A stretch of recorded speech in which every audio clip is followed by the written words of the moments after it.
Presentarle a la doctora Andrea Arias. Ella es parte integrante de Mundo Bebé, mamá, nefróloga infantil, ¿no? Y parte de este mundo maternal que es complicado. Muchas gracias por estar con nosotros. Complicado, hermoso. Buenas tardes, sí. Acá estamos de nuevo. Buenas tardes a todos. Muchísimas gracias por hacerte el tiempito y poder venir a Mundo Bebé y hablar de todos estos temas que nos interesan. Sí, es un placer. Siempre a las mamás, que es complicado también hablar, ¿no? Aparte del riñón, de las afecciones y sobre todo con los más chiquitos, porque uno piensa que por ahí es algo que les va a afectar a los adultos o es más de grande, pero puede afectarle a los más chiquitos. Tal cual. ¿Qué función, para que presentemos el tema a todas las mamás, qué función cumple el riñón en un bebé, en una persona, en un niño? Bueno, nosotros que hicimos pediatría y después hicimos toda la especialidad de nefrología infantil, somos los que nos encargamos de estudiar y de tratar todos los problemas relacionados al riñón. Sí. Los riñones son dos órganos que se encuentran a la altura de las costillas, entre las últimas vértebras dorsales y las primeras sacras y lumbares. Los riñones son los encargados de producir la orina, almacenarla en la vejiga y eliminarla. Bien. Tienen muchísimas funciones importantísimas para el cuerpo. Principalmente es eliminar todas las toxinas de nuestro organismo. Claro. Todo lo que ingerimos, lo que producimos, todas esas toxinas se eliminan por el riñón. Todo lo que vamos desechando, que nosotros no necesitamos, el riñón es el encargado de sacarlas. Desde el líquido que nos sobra hasta las toxinas que podamos haber ingerido y todos los desechos de los alimentos y de nuestro mismo metabolismo. Todo se elimina por el riñón y si no fuera así, empezaríamos a tener un montón de síntomas de enfermedad graves por lo general. Bien. Los riñones ya en la vida fetal empiezan a formarse. En la quinta, sexta semana de la vida fetal ya se observa el brote de los riñoncitos. Y a partir de la 12ª semana de gestación ya los riñones empiezan con un trabajo rudimentario y empiezan a producir orina. Bien. Si bien esa orina todavía no sirve de filtro como para, como para hacer el trabajo que hacen cuando el niño nace, sí sirve ya para contribuir a formar el líquido amniótico, que va a tener tantas funciones importantes en el feto, como son el desarrollo de los pulmones, los miembros inferiores, etc. Bien, bien, fundamental para el bebé adentro de la panza, ¿no es cierto? Los riñones, como para que entiendan, son como dos porotitos a los lados de nuestro, acá, por debajo de las costillas. Tienen más o menos en el adulto el tamaño de 11-12 centímetros de largo y entre 5 a 7,5 de ancho. Los riñones en la vida fetal más o menos miden, cuando nace el bebé, 4 centímetros y van creciendo, acompañando el crecimiento del niño, hasta aproximadamente los 20 años, que es cuando termina el crecimiento definitivo del riñón y queda en el tamaño del adulto. Bien. Los riñones, más o menos a las 36 semanas de edad gestacional, nosotros tengamos en cuenta que un bebé normal nace entre las 38 y 40 semanas. Unas semanitas antes, a las 36 semanas, los riñones ya están completamente formados, con todas las unidades funcionales del riñón, que son nefronas. ¿Qué son esas nefronas? Voy a explicar un poquito para que después podamos entender las enfermedades del riñón.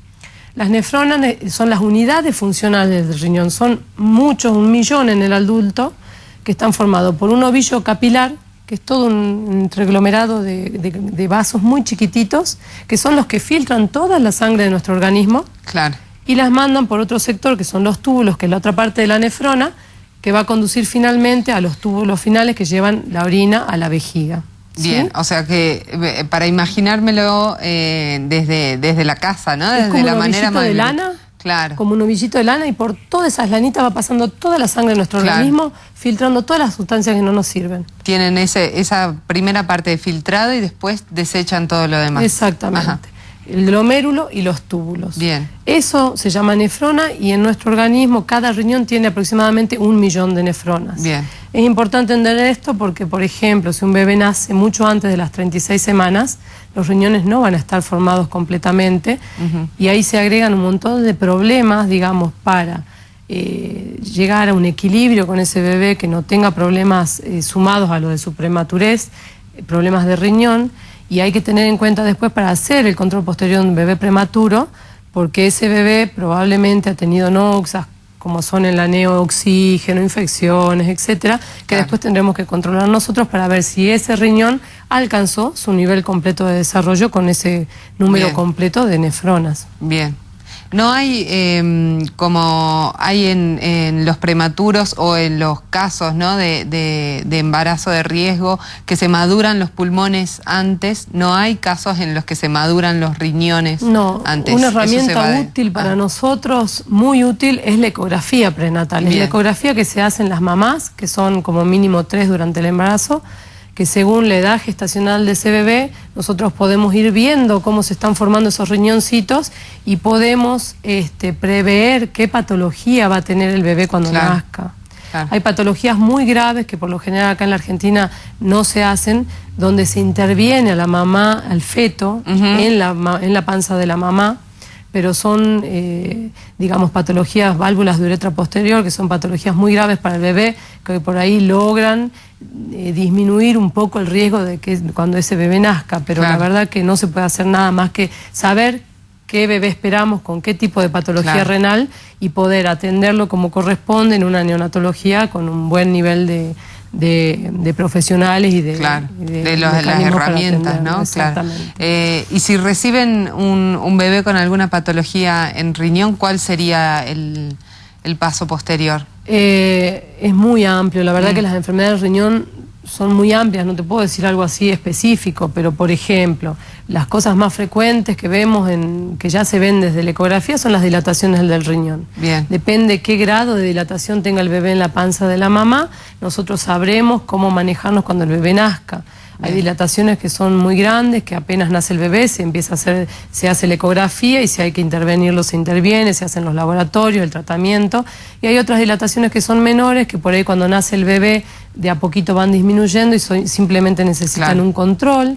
Hay casos que se pueden operar y hay otros que se puede esperar. Exactamente, ya vamos a hablar un poco más de cada enfermedad específica, pero todo depende. Hay malformaciones graves del riñón, que el bebé, digamos, sin riñón, el bebé no forma líquido amniótico, porque la orina del bebé es el que contribuye a formar el líquido amniótico. Entonces el bebé que nace con un problema severo de riñón, o muere en el útero o nace muy grave porque nace con problemas respiratorios, porque ese bebé también, digamos, es todo como una bola de nieve, todo es todo muy complejo y todo relacionado. Ese líquido amniótico permite también el movimiento de los bebés y hay una enfermedad en los miembros inferiores, hay una enfermedad que se llama síndrome de Potter, donde no hay líquido amniótico porque los riñones no sirvieron, no se formaron. Entonces el bebé nace con hipoplasia pulmonar, no puede respirar porque los pulmones son muy chiquititos, nunca se desarrollaron, nace con alteraciones severas en miembros inferiores, esos bebés por lo general son de altísimo riesgo. ¿Hay alguna causa que se pueda determinar de por qué no se forman bien los riñones durante el embarazo? Hay dentro de la patología neonatal, que no quiero detenerme en eso específicamente, pero hay causas hereditarias, que son patologías que ya vienen familiares por herencia, y hay otras enfermedades congénitas. Hubo una malformación en algún momento dentro de la panza de la mamá, donde el bebé en algún momento, alguna parte del riñoncito no se formó bien, y es cuando tienen un solo riñón, un riñón chiquitito, una dilatación de la vía urinaria, alteraciones en vejiga. Y las enfermedades hereditarias, por ejemplo, las poliquistosis, que son bebés que nacen ya con riñones, con quistes chiquititos o riñones aumentados de tamaño, con mucha alteración de su función. Eso, digamos, todo se va viendo desde el embarazo y uno va tratando de prever qué es lo que uno espera cuando nace el bebé para poder tratarlo de la manera óptima posible. Claro que sí. Volviendo atrás un poquito con el tema del riñón, hay enfermedades en el riñón que dependen, que afectan solo el glomérulo, otras que afectan solo el túbulo, otras enfermedades que afectan todo el tejido que rodea a los glomérulos y al túbulo, que son enfermedades intersticiales. Hay tumores, hay litiasis, que son los cálculos, las piedras en el riñón, como dice la gente habitualmente. Hay enfermedades infecciosas. Hay muchas enfermedades que provocan una enfermedad renal aguda y otra enfermedad renal crónica. Hay enfermedades del metabolismo, que son enfermedades muy específicas, tubulopatías, que significan que en algún momento, por algún desorden, los tubulitos, que son los encargados de reabsorber todo lo que el organismo necesita, como el calcio, la glucosa, el bicarbonato, están dañados en ese sector, y todos esos elementos que nosotros los utilizamos en nuestro organismo, que normalmente no se pierden, se empiezan a perder por orina. Claro, Eso se llama tubulopatía, son patologías difíciles de diagnosticar.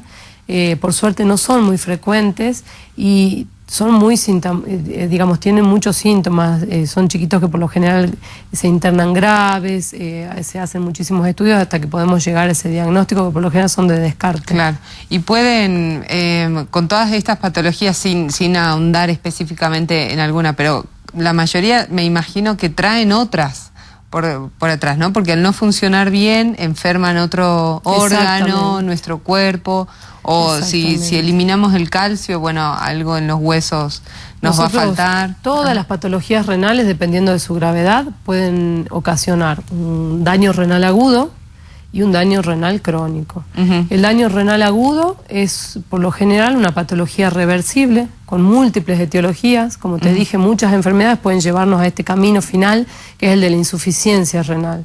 ¿Qué significa insuficiencia? El riñón, por alguna causa, obstruido, inflamado, no le llega sangre, se inflama, deja de funcionar, empieza a acumular productos tóxicos en el organismo. Claro. Muchas veces va acompañado con disminución o falta de producción de la orina, otras veces no. Hipertensión, edemas. Edemas es cuando se inflaman los ojitos, las piernas, la pancita, acumula líquido el organismo. Bien. Porque el mismo riñón no lo está pudiendo eliminar. Bien. Por lo general, la insuficiencia renal aguda, el paciente está internado, es una patología grave, muchas veces requiere terapia intensiva, tiene una altísima mortalidad. Bien. Dependiendo qué enfermedad sea la que produzca esta insuficiencia renal, la insuficiencia renal establecida agrava el pronóstico de esa enfermedad que provocó la insuficiencia renal, que es lo que vos me decías, es todo como una bola de nieve, como decía recién. Sí. Y bueno, o sea, el tratamiento y todas las medidas son a tratar de solucionar la causa que provocó esta insuficiencia renal, y si no se puede, son las medidas de sostén. Medicación, por ejemplo, para bajar el potasio, para bajar el ácido úrico, para disminuir los edemas, para bajar la presión, para sacar el líquido del pulmón. Y cuando ya estas medidas médicas no logran hacerlo, tenemos que implementar las medidas de reemplazo renal, que son la diálisis, y cuando ya la enfermedad es renal crónica, que esa función renal ya no vuelve pasados los 3-4 meses, es cuando el riñón queda dañado crónicamente, cuando uno habla también de diálisis y trasplante. Un reemplazo definitivo de la función del riñón. Bien, en la parte pediátrica se hacen muchos trasplantes a nivel nacional de riñón. Por suerte, no hay cifras en pediatría, porque la verdad que es muy difícil el registro a nivel nacional. Sí, en adultos están todos los registros en el INCUCAI, que inclusive uno puede ingresar a la página INCUCAI y está todas las listas, todos los porcentajes. En pediatría, por suerte, va aumentando cada vez más la lista de donantes y la lista de trasplantes. En pediatría siempre se intenta, cuando un paciente está en insuficiencia renal crónica, que sabemos que no va a recuperar más su función renal, intentamos que no pase por la etapa dura de la diálisis, sino que el paciente se trasplante directamente. Bien. Y por suerte nuestros pacientes pediátricos, la mayoría tiene papás, y siempre los papás son los que encargados de hacer la donación de un riñón. Se puede donar un riñón. Se dona un solo riñoncito. Bien. Y con eso el paciente vuelve a tener una vida casi normal, con unos controles mínimos, con medicación que es de por vida, por supuesto, pero no se compara a lo difícil que es manejar una diálisis en el hogar. Es durísimo. Claro, y sobre todo para los niños, ¿no? Y para todo el contexto también familiar. La enfermedad renal es, la verdad, es un problema difícil para toda la familia, porque siempre los niños tienen muchas internaciones, siempre hay uno de los cuidadores que está con el niño internado. Quedan otros hermanitos en casa, el papá es o la mamá, es el que trabaja, sale a trabajar, entonces esos chicos quedan al cuidado. Es todo un trastorno familiar, la verdad, y no es algo que podamos solucionar en 1 o 2 meses, sino que a veces son años. Entonces por eso es tan importante prevenir y detectar las enfermedades renales, porque estamos hablando de niños, nos queda toda una vida por delante. para lograr que sean adultos felices, sanos, claro, y que puedan llevar una vida lo más normal posible. Bien, recién hablábamos de cómo se detectan en el embarazo, que ya se pueden ir viendo a través de las ecografías, ¿no? ¿Puede aparecer en cualquier momento, se puede detectar esta enfermedad en la primera infancia o ya viene desde el nacimiento? Son muchísimas las enfermedades renales, un abanico muy amplio, como te dije, desde infecciones, tumores, cálculos, enfermedades hereditarias, enfermedades congénitas. Nosotros para hacer por lo general el screening en pediatría lo hace el pediatra. El pediatra es el que recibe la consulta de los papás por algún síntoma asociado o no al sistema urinario. Hay síntomas específicos, le hicieron un análisis de orina y encontraron que había sangre, que había proteínas. Le tomaron la presión en la escuela y encontraron que estaba hipertenso. Le hicieron una ecografía porque le dolía la pancita y apareció un tumor abdominal. Bueno, los padres concurren al pediatra. El pediatra es el que hace los análisis preliminares, el que por lo general trata las infecciones urinarias, que es una de las patologías más frecuentes en pediatría. Y cuando esto se complejiza o son infecciones recurrentes o alguna patología específica, el pediatra es el que nos deriva a nosotros ese paciente para empezar con todos los estudios específicos. Bien. Nosotros nos ayudamos con las herramientas de laboratorio en orina, laboratorio en sangre. En sangre podemos medir un montón de alteraciones porque el riñón, aparte de eliminar todas las toxinas del organismo, contribuye a mantener la estabilidad en todo lo que es el calcio y el fósforo de nuestro organismo y la formación de los huesitos en pediatría. Mantener todo lo que se llama equilibrio ácido-base, que son todos sistemas complejos de nuestro organismo para mantenernos saludables. En la sangre nos ayuda a no estar anémicos, porque los riñones son los que forman una hormona que se llama eritropoyetina.